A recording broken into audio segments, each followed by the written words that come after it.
कर्पूरगौरं करुणावतारं संसारसारं भुजगेन्द्रहारं सदा वसन्तं हृदयारविन्दे भवं भवानी सहितं नमामि।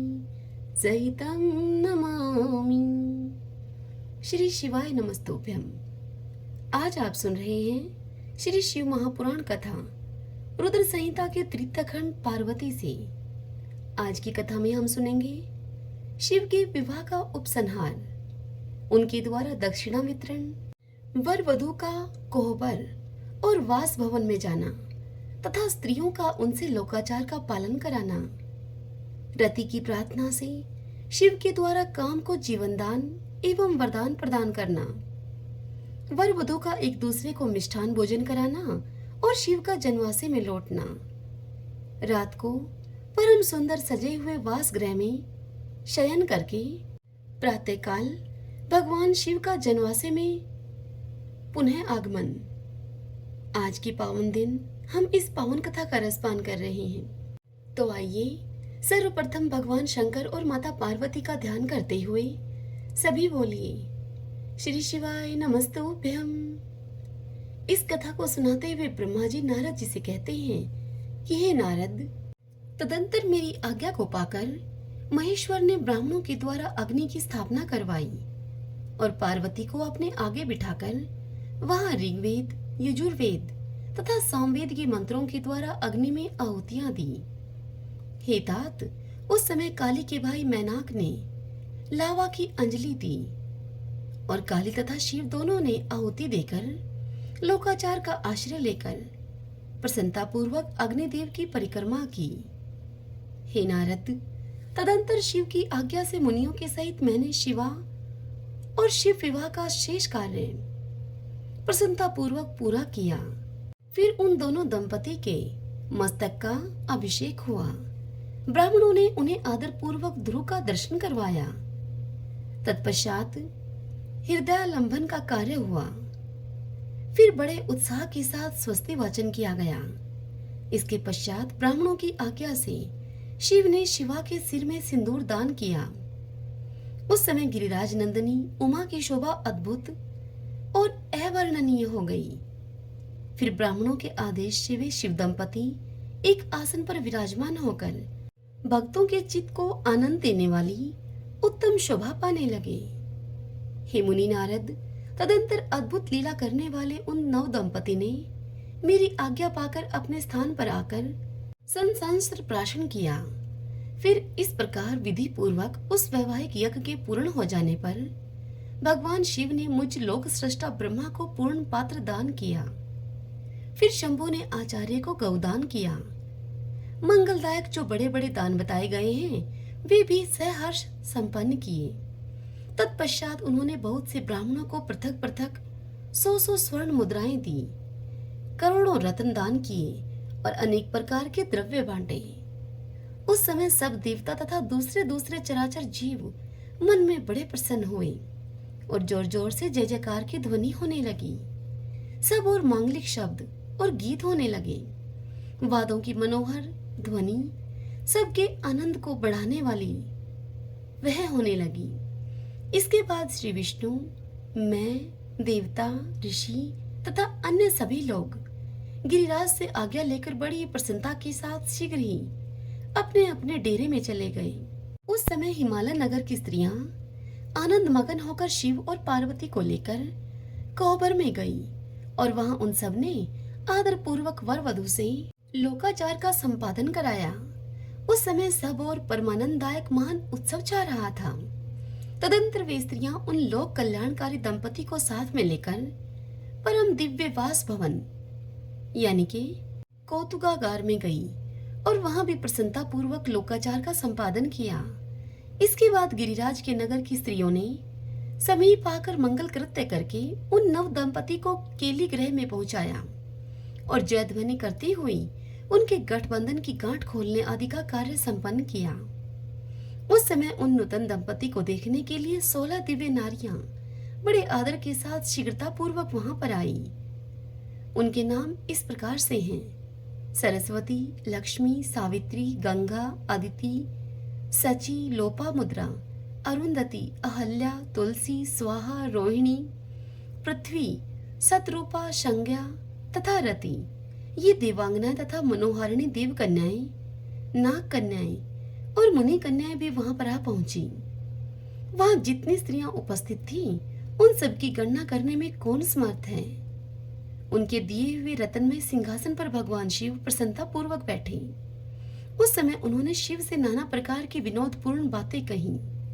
तदंतर प्रसन्नचित्त हुए महेश्वर ने अपनी पत्नी के साथ मिष्ठान भोजन और आचमन करके कपूर डाला हुआ पान खाया। इसी अवसर पर अनुकूल समय जानकर प्रसन्न हुई रति ने दीनवत्सल भगवान शंकर से कहा कि भगवान, पार्वती का पानी ग्रहण करके आपने अत्यंत दुर्लभ सौभाग्य प्राप्त किया है। बताइए, मेरे प्राणनाथ को जो सर्वथा स्वार्थ रहित थे, आपने क्यों भस्म कर डाला। अब यहाँ मेरे पति को जीवित कीजिए आप, और अपने अंतःकरण में काम संबंधी व्यापार को जगाइए। आपको और मुझको जो समान रूप से वियोग जनित संताप प्राप्त हुआ है, उसे आप दूर कीजिए। हे महेश्वर, आपके इस विवाह महोत्सव में सभी लोग सुखी हुए हैं, केवल मैं ही अपने पति के बिना दुख में डूबी हुई हूँ। हे देव, हे शंकर, आप प्रसन्न होइए और मुझे सनाथ कीजिए। हे दीनबंधो, हे परम प्रभो, अपनी कही हुई बात को आप सत्य कीजिए।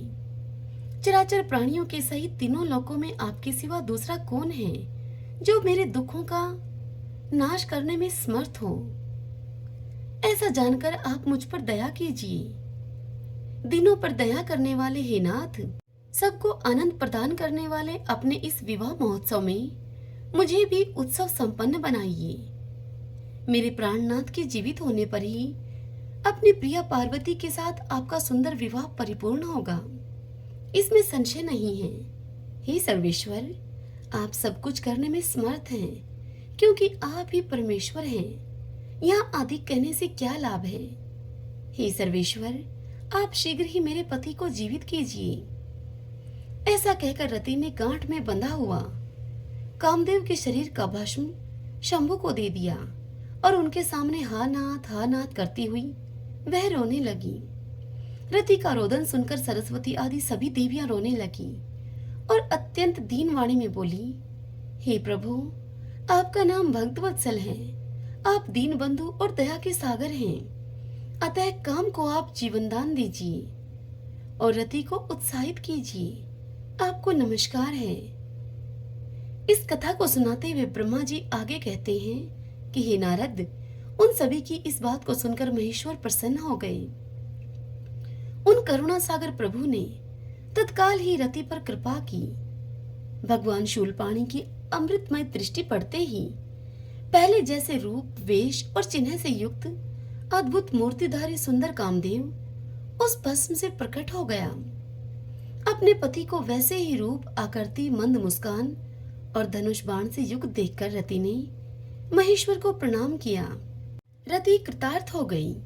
उसने प्राणनाथ की प्राप्ति कराने वाले भगवान शिव का अपने जीवित पति के साथ हाथ जोड़कर बारंबार सत्वन किया।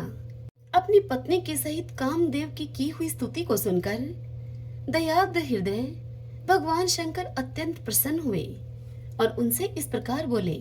शंकर ने कहा, हे मनोभव, पत्नी के सहित तुमने जो स्तुति की है उससे मैं बहुत ही प्रसन्न हूँ। स्वयं प्रकट होने वाले हे काम, तुम वर मांगो, मैं तुम्हें मनोवांछित वस्तु दूंगा। शंभु का यह वचन सुनकर कामदेव महान आनंद में निमग्न हो गया और हाथ जोड़कर मस्तक झुकाकर गदगद वाणी में भगवान शंकर से वह इस प्रकार बोला। कामदेव ने कहा, हे देव देव महादेव, हे करुणा सागर प्रभु, यदि आप मुझ पर प्रसन्न हैं तो मेरे लिए आनंददायक होइए। हे प्रभु, पूर्व काल में मैंने जो अपराध किया था उसे आप क्षमा कीजिए। स्वजनों के प्रति परम प्रेम और अपने चरणों की भक्ति दीजिए। कामदेव का यह कथन सुनकर परमेश्वर शिव प्रसन्न होकर बोले कि बहुत अच्छा। इसके बाद उन करुणानिधि ने हंसकर कहा कि हे महामते कामदेव, मैं तुम पर प्रसन्न हूँ। तुम अपने मन से इस भय को निकाल दो। भगवान विष्णु के पास जाओ तुम और इस घर से बाहर ही रहो। तदंतर काम शिवजी को प्रणाम करके बाहर आ गया। विष्णु आदि देवताओं ने उसे आशीर्वाद दिया। इसके बाद भगवान शंकर ने उस वास भवन में पार्वती को बाएं बिठाकर मिष्ठान भोजन कराया और पार्वती ने भी प्रसन्नता पूर्वक उनका मुंह मीठा किया। तदंतर वहां लोकाचार का पालन करते हुए आवश्यक कृत्य करके मैना और हिमवान की आज्ञा लेकर भगवान शिव जनवासे में चले गए। हे मुनि नारद, उस समय महान उत्सव हुआ और वेद मंत्रों की ध्वनि होने लगी। लोग चारों प्रकार के बाजे बजाने लगे। जनवासे में अपने स्थान पर पहुंचकर शिव ने लोकाचारवश मुनियों को प्रणाम किया।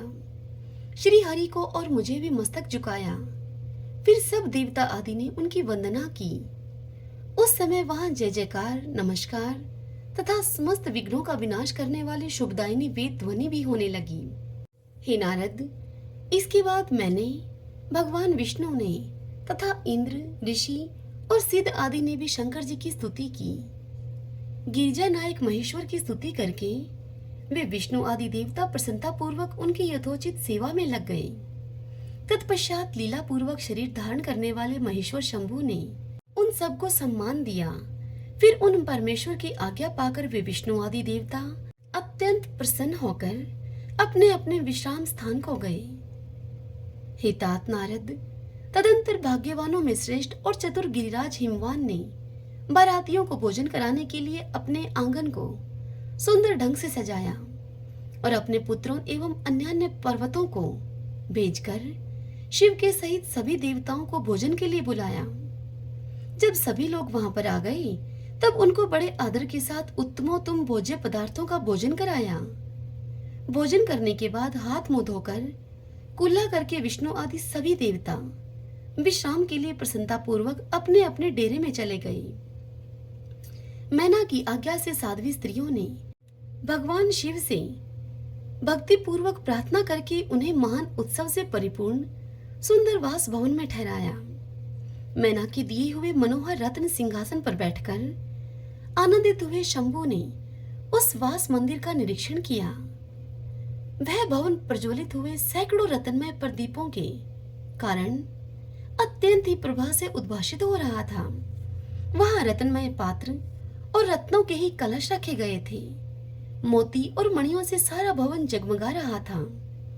रत्नमय दर्पण की शोभा से संपन्न तथा श्वेत चवरों से अलंकृत था। वह मुक्ता मणियों की सुंदर मालाओं अर्थात बंधनवारों से आविष्टित हुआ वह वास भवन बड़ा ही समृद्धशाली दिखाई देता था। उसकी कहीं उपमा नहीं थी। वह वास भवन महादिव्य, अति विचित्र, परम मनोहर तथा मन को आह्लाद प्रदान करने वाला था। उसके फर्श पर नाना प्रकार की रचनाएं की गई थी। बेल बूटे निकाले गए थे। शिव जी के दिए हुए वर का ही महान एवं अनुपम प्रभाव दिखाता हुआ वह शोभाशाली भवन शिवलोक के नाम से प्रसिद्ध किया गया था। नाना प्रकार के सुगंधित श्रेष्ठ द्रव्यों से सुवासित तथा सुंदर प्रकाश से परिपूर्ण था। वहां चंदन और अगर की सम्मिलित गंध फैल रही थी। उस भवन में फूलों की सेज बिछी हुई थी। विश्वकर्मा का बनाया हुआ वह भवन नाना प्रकार के विचित्र चित्रों से सुसज्जित था। श्रेष्ठ रत्नों की सारभूत मणियों से निर्मित सुंदर हारों के द्वारा उस वास गृह को अलंकृत किया गया था। उसमें विश्वकर्मा के द्वारा निर्मित कृत्रिम बैकुंठ, ब्रह्मालोक, कैलाश, इंद्र भवन तथा शिवलोक आदि दिख रहे थे। ऐसे आश्चर्यजनक शोभा से संपन्न उस वास भवन को देखकर गिरिराज हिमालय की प्रशंसा करते हुए भगवान महेश्वर बड़े ही संतुष्ट हुए। वहां अति रमणीय रतन जटित उत्तम पलंग पर परमेश्वर शिव बड़ी प्रसन्नता से लीला पूर्वक सोए। इधर हिमालय ने बड़ी प्रसन्नता से अपने समस्त भाई बंधुओं एवं दूसरे लोगों को भी भोजन कराया और जो कार्य शेष रह गए थे उनको भी पूर्ण किया। शैलराज हिमालय इस प्रकार आवश्यक कार्य में लगे हुए थे और प्रियतम परमेश्वर शिव शयन कर रहे थे। इतने में ही सारी रात बीत गई और अब प्रातःकाल हो गया। प्रभात होने पर धैर्यवान और उत्साही पुरुष नाना प्रकार के बाजे बजाने लगे। उस समय श्री विष्णु आदि सब देवता से आनंद उठे और अपने इष्ट देव देवेश्वर शिव का स्मरण करके वहां से कैलाश को चलने के लिए जल्दी जल्दी अब तैयार हो गए। उन्होंने अपने वाहन भी सुसज्जित कर लिए। तत्पश्चात अब धर्म को शिव के पास भेजा। योग शक्ति से संपन्न धर्म नारायण की आज्ञा से वास गृह में पहुंचकर योगेश्वर शंकर से समयोचित बात बोले। धर्म बोले, प्रमथ गणों के हे स्वामी महेश्वर, उठिए उठिए, आपका कल्याण हो। आप हमारे लिए भी कल्याणकारी होइए। जनवासी में चलिए और वहां सब देवताओं को आप कृतार्थ कीजिए। धर्म की इस बात को सुनकर भगवान महेश्वर हंसे। उन्होंने धर्म को कृपा दृष्टि से देखा और अपनी शैया त्याग दी। इसके बाद धर्म से हंसते हुए वे इस प्रकार से बोले। शिव बोले, धर्म तुम आगे चलो, मैं भी वहां शीघ्र ही आऊंगा, इसमें संशय नहीं है। भगवान शिव के ऐसा कहने पर धर्म जनवासी में गए। तत्पश्चात शंभु भी स्वयं वहां जाने को उद्यत हुए। यह जानकर महान उत्सव मनाती हुई स्त्रियां वहां पर आईं और भगवान शंभु के युगल चरणारविंदों का दर्शन करती हुई मंगल गान करने लगी। तदंतर लोकाचार का पालन करते हुए शंभु प्रातःकालिक कृत्य करके मैना और हिमालय की आज्ञा लेकर जनवासी को गए। हे मुनि नारद, उस समय बड़ा भारी उत्सव हुआ। वेद मंत्रों की ध्वनि होने लगी और लोग चारों प्रकार के बाजे बजाने लगे। अपने स्थान पर आकर शंभु ने लोकाचारवश मुनियों को, विष्णु को और मुझको प्रणाम किया। फिर देवता आदि ने उनकी वंदना की। उस समय जय जयकार, नमस्कार तथा वेद मंत्रों के उच्चारण की मंगलदायिनी ध्वनि होने लगी। इससे सभी और कोलाहल छा गया। इस कथा को सुनाते हुए ब्रह्मा जी नारद से आगे कहते हैं कि हे नारद, तदंतर विष्णु आदि देवता तथा ऋषि कैलाश लौटने का विचार करने लगे। तब हिमालय ने जनवासी में आकर सबको भोजन के लिए निमंत्रित किया। तत्पश्चात देवेश्वर शिव को आमंत्रित करके हिमाचल अपने घर को गए और नाना प्रकार के विधान से भोजन उत्सव की तैयारी करने लगे। उन्होंने प्रसन्नता और उत्कंठा के साथ भोजन के लिए परिवार सहित भगवान शिव को यथोचित रीति से अपने घर बुलवाया। शंभु के, विष्णु के, मेरे, अन्य सब देवताओं के, मुनियों के तथा वहां पर आए हुए अन्य सब लोगों के भी चरण को बड़े आदर के साथ धोकर उन सबको गिरिराज ने मंडप के भीतर सुंदर आसनों पर बिठाया। फिर अपने भाई बंधुओं को साथ में लेकर उनके सहयोग से उन सब अतिथियों को नाना प्रकार के सरस पदार्थों के द्वारा पूर्णतः तृप्त किया। मेरे, विष्णु के तथा शंभु के साथ सब लोगों ने अच्छी तरह से भोजन किया। हे नारद, विधिवत भोजन और आचमन करके तृप्त और प्रसन्न हुए सब लोग हिमालय से आज्ञा लेकर अपने अपने डेरे पर गए। हे मुने नारद, इसी प्रकार तीसरे दिन भी गिरिराज ने विधिवत दान, मान और आदर आदि के द्वारा उन सब का सत्कार किया। चौथा दिन आने पर शुद्धता पूर्वक सुविधि चतुर्थी कर्म हुआ, जिसके बिना विवाह यज्ञ अधूरा ही रह जाता है। इस समय नाना प्रकार का उत्सव हुआ। साधुवाद और जय जयकार की ध्वनियां हुई। बहुत से सुंदर दान किए गए। भांति भांति के सुंदर गान और नृत्य हुए। पांचवें दिन सब देवताओं ने बड़े हर्ष और अत्यंत प्रेम के साथ शैलराज को सूचित किया कि अब हम लोग यहाँ से जाना चाहते हैं, आप आज्ञा प्रदान करें। उन सब की यह बात सुनकर गिरिराज हिमवान हाथ जोड़कर उनसे बोले। गिरिराज ने कहा, हे देवगण, आप लोग कुछ दिन और ठहरें और मुझ पर कृपा करें। यूं कहकर शैलराज स्नेह के साथ उन देवताओं को, भगवान विष्णु को, भगवान शिव को और मुझको तथा अन्य लोगों को बहुत दिनों तक वहां ठहराया और प्रतिदिन विशेष आदर सत्कार किया। इस प्रकार देवताओं के वहां रहते हुए बहुत दिन बीत गए। तब उन सब ने गिरिराज के पास सप्तऋषियों को भेजा। सप्तऋषियों ने हिमवान और मैना से समयोचित बात करके उन्हें समझाया, परम शिव तत्व का वर्णन किया और प्रसन्नता पूर्वक उनके सौभाग्य की सराहना की। हे मुनि नारद, उनके समझाने से गिरिराज ने बारात को विदा करना स्वीकार कर लिया। तत्पश्चात भगवान शंभु यात्रा के लिए उद्यत होकर देवता आदि के साथ शैलराज के पास आए। देवेश्वर शिव देवताओं के सहित कैलाश की यात्रा के लिए जब उद्यत हुए, उस समय मैना उच्च स्वर से रोने लगी और उन कृपा निधान से बोली। मैना ने भगवान शंकर से कहा, हे कृपानिधि, कृपा करके मेरी शिवा का भली भांति लालन पालन कीजिएगा। आप आशुतोष हैं, पार्वती के शास्त्रों अपराधों को भी आप क्षमा कीजिएगा। मेरी बच्ची जन्म जन्म में आपके चरणारविंदों की भक्त रही है और आगे भी रहेगी। उसे सोते और जागते समय भी अपने स्वामी महादेव के सिवा दूसरे किसी वस्तु की सुध नहीं रहती। हे मृत्युंजय, आपके प्रति भक्ति भाव की बातें सुनते ही यह हर्ष के आंसू बहाती हुई पुलकित हो उठती है और आपकी निंदा सुनकर ऐसा मौन साध लेती है कि मानो मर गई हो। आगे इस कथा को सुनाते हुए ब्रह्मा जी नारद से कहते हैं कि नारद, ऐसा कहकर मैना ने अपनी बेटी शिव को सौंप दी और उन दोनों के सामने ही उच्च स्वर से रोती हुई मैना मूर्छित हो गई। तब महादेव जी ने मैना को समझाकर सचेत किया और उनसे विदा लेकर देवताओं के साथ महान उत्सव पूर्वक यात्रा की। वे सब देवता अपने स्वामी शिव तथा सेवक गणों के साथ चुपचाप ही कैलाश पर्वत की ओर प्रस्थित हुए।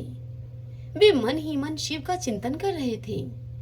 हिमाचलपुरी के बाहरी बगीचे में आकर शिव के सहित सभी देवता हर्ष और उत्साह के साथ ठहर गए और शिवा के आगमन की प्रतीक्षा करने लगे। हे मुनीश्वर नारद, इस प्रकार देवताओं के सहित शिव की श्रेष्ठ यात्रा का वर्णन मैंने तुमसे किया।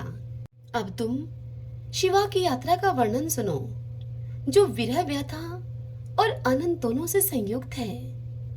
हरि ओम तत्सत। श्री शिवाय नमस्तुभ्यं। भक्तजनों, आज की यह कथा यहीं पर पूर्ण हुई।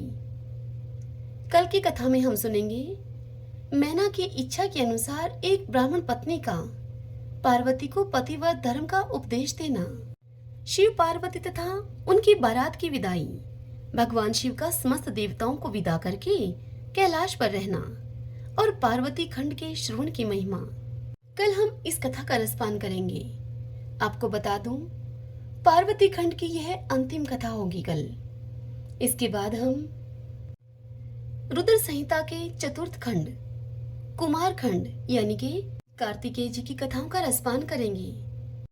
आशा करती हूँ कि आज की यह कथा आपको पसंद आई होगी। श्री शिवाय नमस्तुभ्यं।